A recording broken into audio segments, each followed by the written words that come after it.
Bonjour tout le monde, j'espère que vous allez bien. On se retrouve pour l'analyse de ING aujourd'hui. On va voir les objectifs sur ce bull run. Est-ce que c'est le bon moment d'acheter ou est-ce qu'on pourrait rentrer en cas de retracement? Comment programmer son entrée? On va répondre à toutes ces questions. Mais juste avant, je me présente, je suis Crypto Le Trône. J'ai investi depuis 2016 sur le marché crypto et je l'analyse quotidiennement sur YouTube depuis 2019.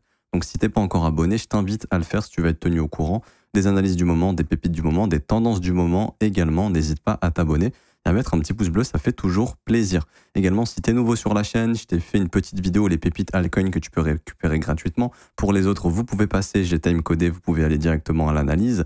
C'est le premier lien en commentaire épinglé, tu cliques sur le premier lien en commentaire épinglé, ça te ramène sur la page que je suis en train de te montrer et tu cliques ici sur 100% gratuit, formation bull run plus les pépites.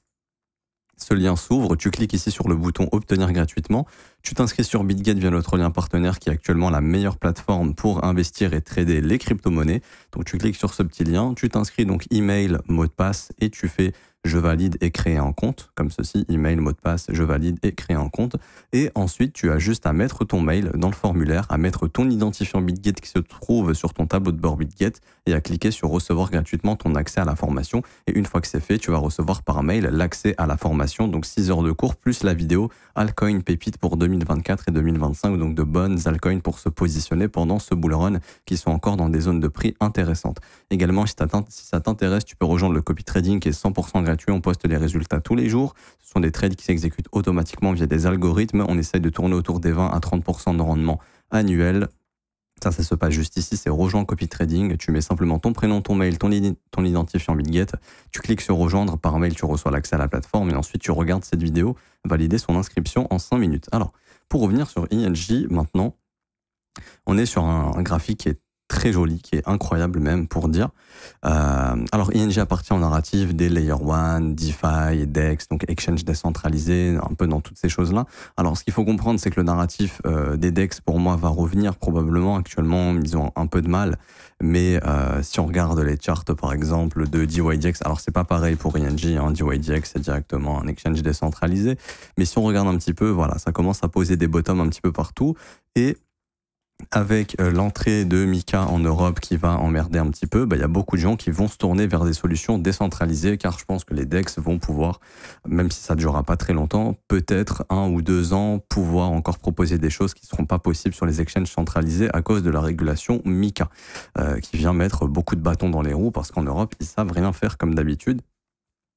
Et du coup, on se retrouve avec un narratif qui va prendre forme. Alors, est-ce que c'est le cas actuellement? Pour l'instant, non. Nous, on voit sur nos indicateurs que pour l'instant, c'est l'IA qui tient bien la route avec les mêmes coins et les Layer 1. Donc, ING en soi pourrait en profiter, mais c'est surtout le narratif DeFi DEX qui va rentrer en jeu. Alors, les secteurs se réveillent petit à petit, mais on n'est pas encore dans une grosse hype du côté de ces secteurs-là. Mais ça ne veut pas dire que c'est pas un bon moment pour investir. Il faut investir avant que la hype arrive. Et ce qu'on sait, c'est qu'elle risque d'arriver au vu de ce que je vous ai expliqué, qui est simplement le fait que on se retrouve avec un asset qui va répondre un petit peu à des problèmes que les clients européens vont rencontrer à cause de la régulation Mika qui entre bientôt, je crois, au mois de décembre et grosso modo ça s'étendra jusque mi-2026. Donc ça va être un petit peu compliqué, donc beaucoup de gens vont se tourner vers ces solutions. Et du coup, pour revenir d'un point de vue technique sur ING, ce que je fais toujours, je regarde où est-ce que mon marché est venu se poser, où est-ce qu'il est. Okay, et on voit que le marché était en zone de rechargement. C'est ici que les professionnels, comme d'habitude, vont recharger leur position et vont réinvestir. Okay, les professionnels investissent toujours dans ces zones où quand le marché est plat. Ils n'investissent jamais quand le marché est vertical. Ils attendent les retracements pour se positionner.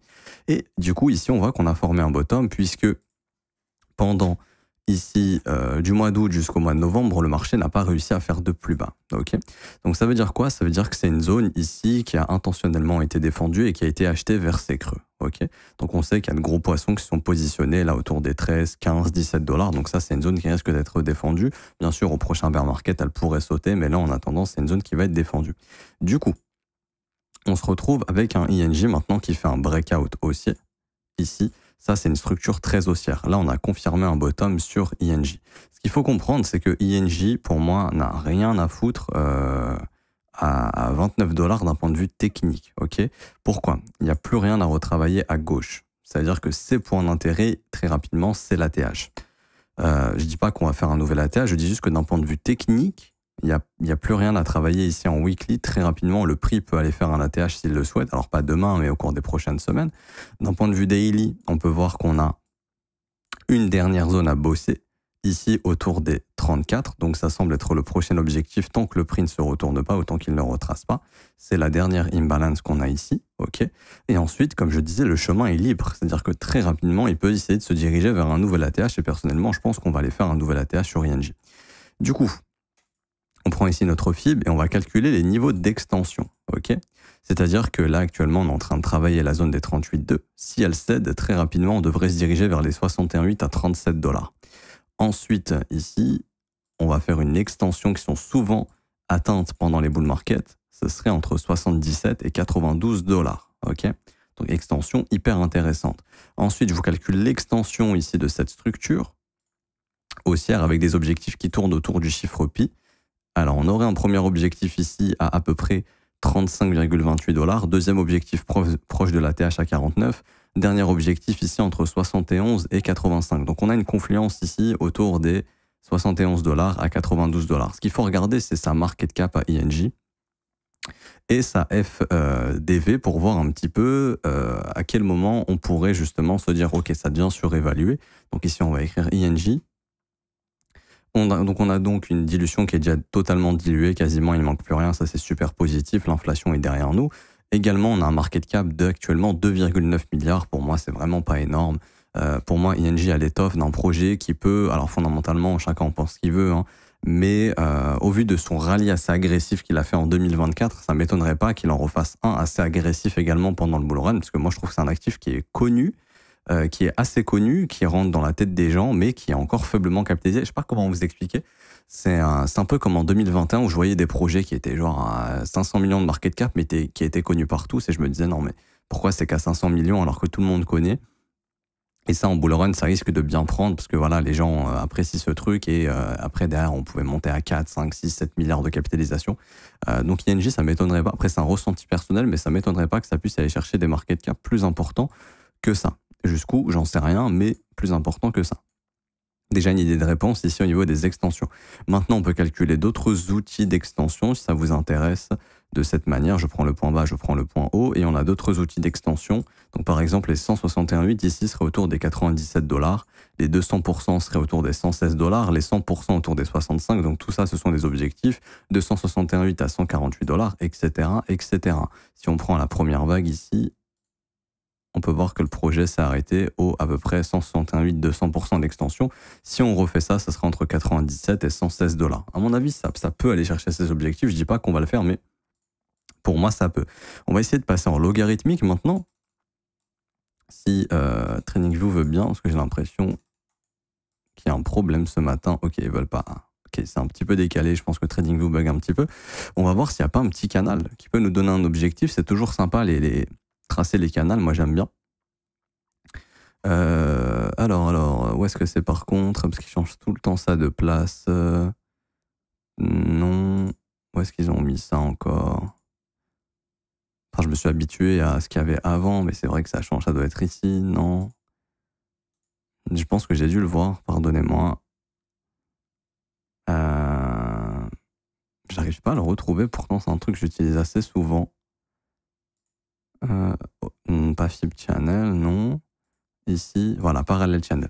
Et donc, on vient ici, et est-ce qu'on aurait un canal? Bon, éventuellement, on aurait ce canal, bon, ok, pourquoi pas.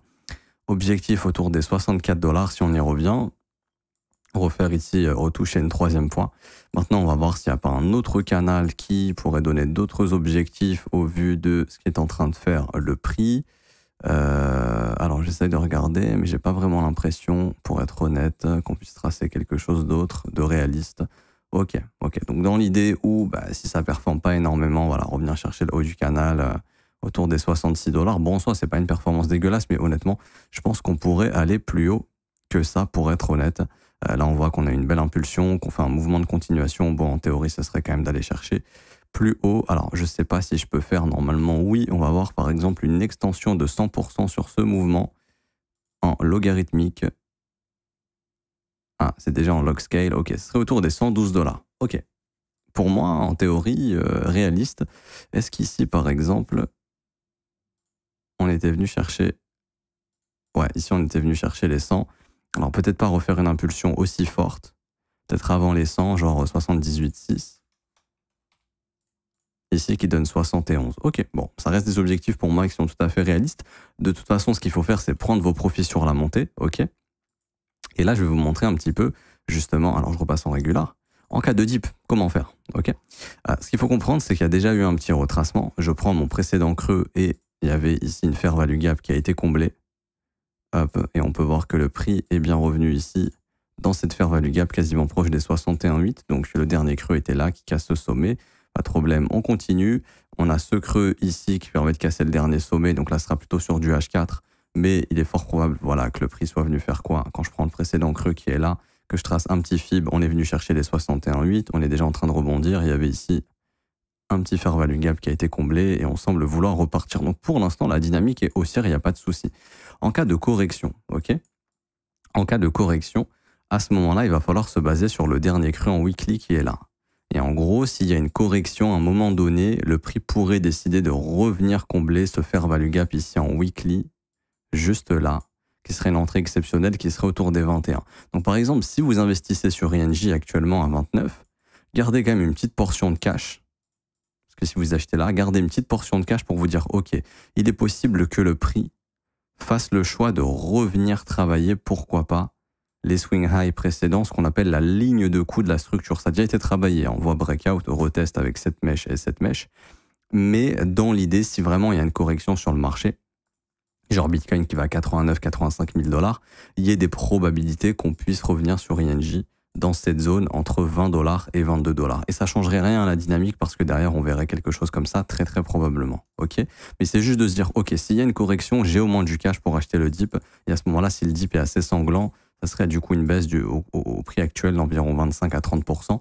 Ça serait la zone idéale pour se positionner. Ok, je dis pas qu'on y reviendra. Je dis juste que si on y revient, c'est intéressant d'avoir du cash. Ok, encore une fois, je le dis, ce sera juste un dip pour former encore un creux ascendant et continuer de monter, si jamais il arrive. Mais en tout cas, ça serait une bonne zone.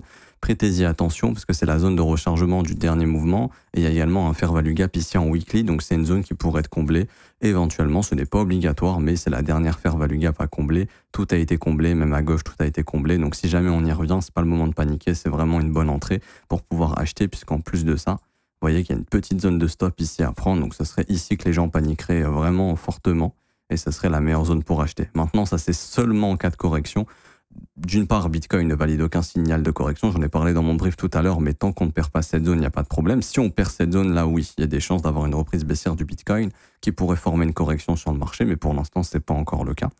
Et tant que ce n'est pas le cas, on devrait continuer de voir monter INJ. Mais si jamais ça se valide, préparer des buy limits au cas où sous les 22 $, ça pourrait être intéressant d'avoir ces ordres qui seraient exécutés parce que derrière, ça sera vraiment une entrée extrêmement intéressante si jamais ça arrive pour rapidement aller jouer un nouveau sommet en fait, hein, tout simplement. Imaginons il se passe ça, hop, correction et ensuite on remonte, bon bah vous pouvez rapidement jouer la future phase haussière si vous êtes positionné sur ce creux. Je m'arrête ici pour INJ, j'espère que ça vous aura plu. Si c'est le cas, n'hésitez pas à bombarder les pouces bleus, mettre des commentaires également. Merci à ceux qui jouent le jeu, ça m'aide énormément, je vous remercie énormément. Également en commentaire épinglé, vous avez tous les liens importants, le copy trading, la formation gratuite avec les vidéos pépites bull run.